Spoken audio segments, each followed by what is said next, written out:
Welcome back. Maya, I watched the US-Australia match, and for the first time in my life, I didn't feel like I was watching an American team fueled entirely by vibes and orange slices. Right? It is a minor miracle. We actually looked like we had a plan. Pochettino has turned this squad from a group of anxious runners into a team that feels like they have been through collective couples therapy. No question about it. We are finally moving past the just run really fast and hope for a miracle era. Today, we are breaking down how this match proved the US has built a real system, even when we are missing our biggest stars. And we will look at the psychological shift. It is not just about tactics. It is about shedding that classic American underdog anxiety and embracing some genuine, well-earned soccer swagger. Plus, we are going to trace this cultural glow-up. How did we go from the absolute chaos of hosting decades ago to a team that actually reflects the diverse, multicultural reality of modern America? It is a fascinating journey from identity crisis to tactical sophistication. Stick around because we are diving deep into how the beautiful game finally found its American accent. We have to talk about Seattle, because frankly, the most shocking part of the entire evening wasn't even the scoreline. It was the weather.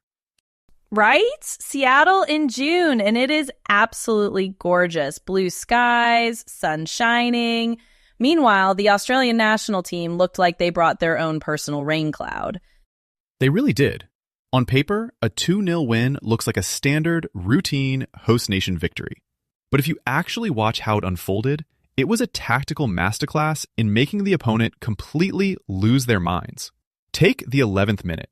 Cameron Burgess scores an own goal, and the internet immediately goes, "Oh, typical US luck. They got a gift." Oh, it drives me crazy when people say that. That wasn't luck. That was pure calculated terror. Folarin Balogun was absolutely flying down that left side. When you have that kind of electric pace running at you and you're trying to maintain a strict low block, your brain just short circuits. Balogun whips in this vicious low cross, and Burgess is in a complete panic. He didn't want to score an own goal. His body just reacted to the sheer stress of Balogun existing in his zip code. It's the defender's equivalent of accidentally replying "you too" when the waiter tells you to enjoy your meal. Just total muscle memory failure under pressure. But that's what this press does. It forces you into making polite, devastating mistakes. No doubt. And then, just when Australia is trying to catch their breath, we get the second goal before halftime. Alex, we have to talk about the family tree here because this is some elite athletic DNA. It really is. Alex Freeman, 21 years old, the youngest player on this roster. His dad is Antonio Freeman. If you watched American football in the late 90s, you know Antonio, Super Bowl champion, catching absolute rockets from Brett Favre for the Green Bay Packers. Now, 30 years later, his son is in Seattle, scoring a massive World Cup goal. But of course, because we live in the year 2026, we couldn't just celebrate a beautiful moment.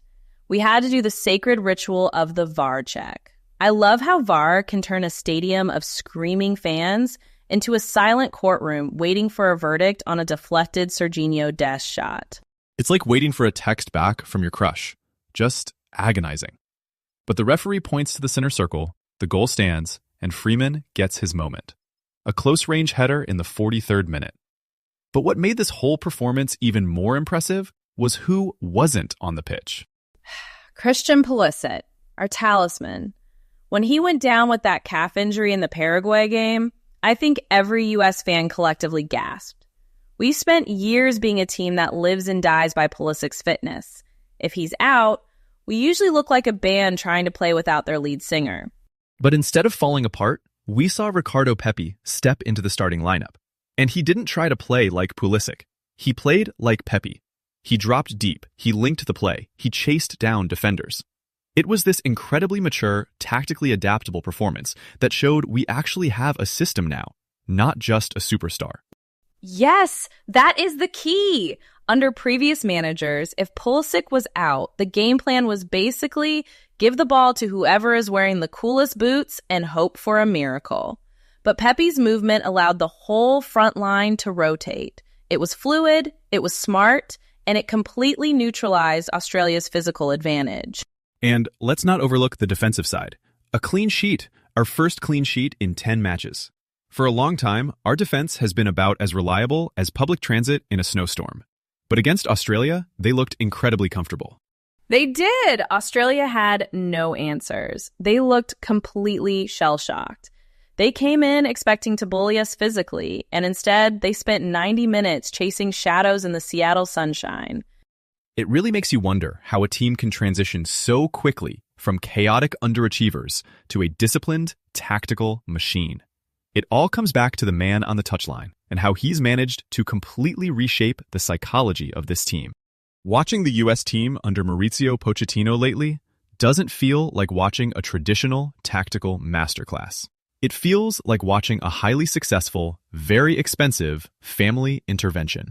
Oh, 100%. It is like he walked into the locker room, looked at these multi-millionaire 20-somethings, and instead of drawing tactical circles on a whiteboard, he just sat down, sighed, and asked, "Who hurt you? And why are you letting them do it again?" It is true. Before this tournament even kicked off, Pochettino was barely talking about formations. He was focusing almost entirely on psychology. He explicitly said his main job was changing the team's mindset and making both the players and the fans actually believe. It is soccer as psychotherapy. Because before him, the traditional American soccer strategy was basically drink some chocolate milk, run through a brick wall, and if we lose, we just chant USA louder. It was all raw patriotism and military-style grit. We thought tactical sophistication was for people who eat croissants. We really did. We equated grit with just running until our lungs collapsed. But Pochettino brought this psychological therapy style that is so different. Do you remember the documentary footage from that friendly back in October? Oh, the October friendly! I was practically screaming at my screen. That match against Australia was so physical, so brutal, and at halftime, Pochettino went full therapist turned mob boss. He literally scolded them. He told them they were letting Australia punch them without response.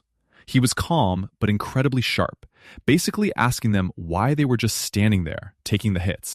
It is the ultimate immigrant parent energy. Why are you letting them push you on the playground? Go back out there and stand your ground. But, legally, within the FIFA rulebook. He was teaching young Americans how to legally stand up to physical bullies. And it laid the entire psychological groundwork for this World Cup matchup. Historically, the US and Australia had only faced each other 4 times before this tournament, and every single one of those meetings was just a friendly. We had never played them when the stakes actually mattered. 4 friendlies? That is not a soccer history. That is a long-distance pen-pal relationship where you occasionally kick each other's shins. We had no idea how to handle them in a real, high-pressure tournament environment. Spot on. But this time, the players didn't just run around hoping for the best.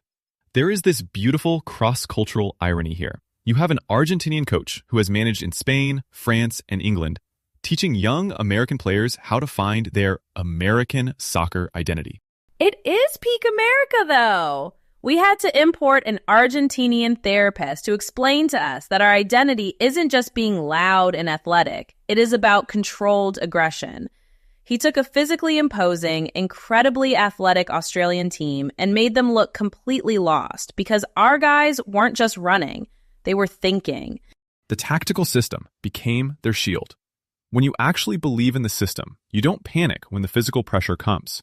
You don't just hoof the ball downfield. You pass around the press. You make the opponent chase ghosts. It is just so refreshing.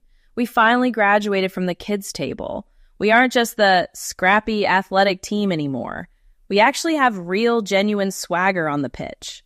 And that swagger isn't actually a new invention. It is just something we forgot we had, stretching all the way back to our 1930s era of soccer swagger.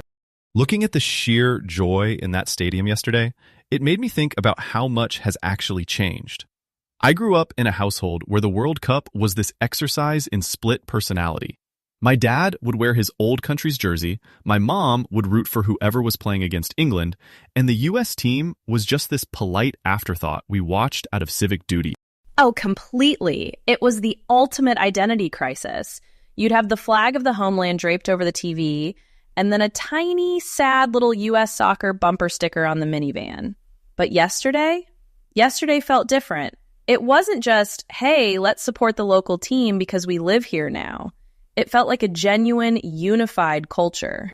Indeed. We saw 66,925 screaming fans packing Lumen Field in Seattle. And that wasn't a crowd of casuals who bought tickets because they saw a billboard on the highway. That was a living, breathing, terrifyingly loud soccer culture. It wasn't a forced marketing gimmick anymore. Yes. No more of those awkward soccer's the sport of the future campaigns from the 90s where they tried to explain what an offside was using hot dogs and soda cans. 66,000 people in Seattle, singing, chanting, actually understanding the tactical shape. It's beautiful. It really is. And if you look at the history, the contrast is wild. Think back to 1994, the last time we hosted. That team was basically fueled by vibes, denim-patterned jerseys, and a prayer. Alexi Lawless's goatee alone had its own zip code. We got through to the knockouts back then on grit and those weird, lucky third-place advancement rules that felt like getting into a club because your cousin knows the bouncer. Yes, we were the ultimate happy to be here team. We were playing with guys who looked like they just walked off a beach in Southern California, trying to defend against Romario. It was pure chaos. But this team, this Pochettino team, they are clinical. They are tactically sound. They aren't hoping for a miracle. They are executing a plan. They really are. In fact, this victory is historic. It's the first time in the modern era that the USMNT has qualified for a World Cup knockout round after just 2 matches. 6 points in the group stage, locked in. No calculators needed. No waiting for other results. No praying for a draw between 2 countries we can't find on a map. 6 points. 2 games. We are actually good? Is this allowed? I don't know what to do with my hands, Alex. Usually by game 3, I'm doing advanced calculus, trying to figure out if we can advance if Costa Rica loses by exactly 1.5 goals and the referee wears a yellow shirt. It's a strange feeling, isn't it? Security. But here's my favorite stat from this whole run. Do you know the only other time the U.S. won consecutive games at a World Cup? Oh, let me guess. Was it some legendary run in the 70s? Or maybe the 2002 team with young Landon Donovan? Not even close. It was 1930, the inaugural World Cup. We beat Belgium and Paraguay. 1930, are you kidding me? We are matching a record set by guys who probably played in heavy leather boots, parted their hair with lard, and had a cigarette at halftime. Probably. It's both incredibly cool and slightly hilarious. We had to go back nearly a century to an era before color television, before the internet, before the ball even had a valve to find the last time we had this kind of swagger. I love it. I want us to fully embrace the 1930s energy. Let's bring back the flat caps. Let's have the players talk in that fast-talking transatlantic radio voice. Gee, fellas, we really gave those Aussies the old 1-2. If it keeps working, Pochettino can make them wear suspenders for all I care. But there's a deeper truth here. That 1930 team was mostly made of immigrants and working-class guys. And today, we see this incredible, diverse squad that reflects exactly what America is. First generation, second generation, players who chose to represent this crest because they believe in what's being built here. That's the part that actually makes me a little emotional. It's not just about winning. It's about belonging. For a long time, soccer in America was seen as this suburban, pay-to-play thing that didn't represent the actual streets of this country. But now, you look at this roster, you look at the fans in Seattle, and you see the real America. It's loud, it's diverse, and it's incredibly good at soccer. It's a culture that has finally grown into its own skin. We don't need to copy England or Brazil or Argentina anymore. We have our own style. It's structured, it's relentless, and under Pochettino, it's incredibly smart. And we did it in 2 games. No drama, just pure clinical business. I might actually sleep well tonight instead of having nightmares about goal differentials. Enjoy the rest, Maya, because the knockouts are coming. And for the first time, we aren't just happy to be there. We expect to win. And that, my friend, is the real swagger. Maya, looking at where we are now, knockout bound, playing with actual tactical swagger instead of just vibes and patriotism. It feels like a massive cultural shift. No question. We've officially graduated from the happy to be here phase of American soccer. The big takeaway for the knockouts is that Pochettino's system is the star. We don't need a single savior on the pitch anymore because the structure itself is doing the heavy lifting. Which is wild because, historically, America loves a solo superhero. But now we're seeing the beauty of collective, immigrant-fueled tactical intelligence. So, what's the next test? When we face the traditional giants, does the therapy session hold up? That's the real question. The next step is maintaining that psychological composure when we aren't the ones dictating the tempo. If we can keep our heads when a European powerhouse presses us, then this isn't just a golden run, it's a permanent blueprint. We need to keep that 1930s swagger, but with modern sophistication. No more panic ball, just pure, calculated, beautiful soccer. And for everyone listening, the homework is simple. Embrace the new identity. Stop waiting for the other shoe to drop. We actually belong at this table now, and we didn't even have to bring chocolate milk to get invited. I'm throwing my anxiety in the trash, Maya. We are officially a soccer nation, even if we still call it soccer. Thanks for breaking down the madness with me today.